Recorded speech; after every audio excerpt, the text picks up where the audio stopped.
نیکی کا بدلہ کہانی۔ ایک دفعہ کا ذکر ہے، ایک جنگل میں ندی کے کنارے ایک درخت کے تنے میں چونٹی کا گھر۔ چونٹی بہت محنتی تھی، سارا دن چونٹی کھانا اکٹھا کرنے میں لگی رہتی۔ اس نے اپنے گھر میں بہت بیج اور اناج کے دانے اکٹھے کر رکھے تھے تاکہ برسات کے موسم اس کھانا ڈھونڈنے میں کوئی پریشانی نہ ہو۔ چونٹی بہت سمجھدار اور محنتی تھی۔ گرمیوں کی ایک دوپہر چونٹی کو بہت پیاس، وہ پانی پینے کے لیے ندی کنارے پہنچی۔ اچانک تیز ہوا کا ایک جھونکا آیا، چونٹی ندی میں گر۔ پانی بہت تیز اور گہرا تھا، چونٹی پانی میں بہنے لگی۔ ایک فاختہ ندی کے کنارے ایک درخت پر بیٹھی چونٹی کو دیکھ رہی تھی۔ اس نے سوچا کیوں نہ چونٹی کی مدد کروں۔ اس نے درخت سے ایک پتا توڑا اور اڑ کر ندی میں چونٹی کے پاس پتا پانی میں پھینک دیا۔ چونٹی اس پتے پر بیٹھ اور ڈوبنے سے بچ پتا پانی میں تیرتا ہوا ندی کے کنارے لگ گیا۔ چونٹی خشک زمین پر ندی سے باہر آ گئی۔ چونٹی نے فاختہ کا شکریہ ادا کیا۔ چونٹی اور فاختہ دوست بن گئے۔ وقت گزرتا گیا۔ ایک دن بہت تیز طوفانی بارش ہوئی تو فاختہ کو کھانے کے کچھ نہ ملا۔ سارا دن درخت پر گزارنے کے بعد فاختہ کو بہت بھوک لگی۔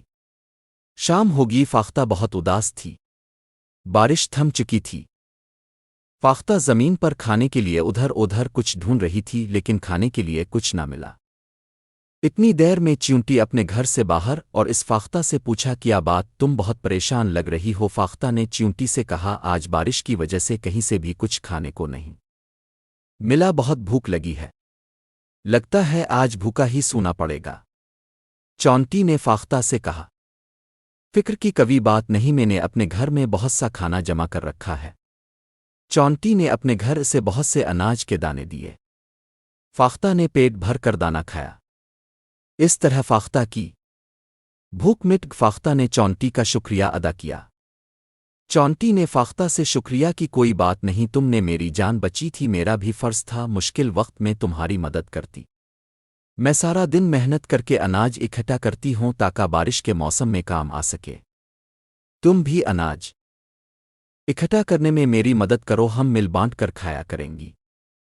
فاختہ نے اس دن کے بعد اناج کے دانے اکٹھے کر کے چونٹی کو دیتی۔ چونٹی اسے اپنے گھر میں جمع کر لیتی اور جب کبھی بارش کا موسم ہوتا چونٹی اور فاختہ مل کر کھاتی۔ اس کہانی سے ہمیں یہ سبق ملتا ہے، ہمیشہ ایک دوسرے کی مدد کرنی چاہیے اور مل بانٹ کر کھانا چاہیے۔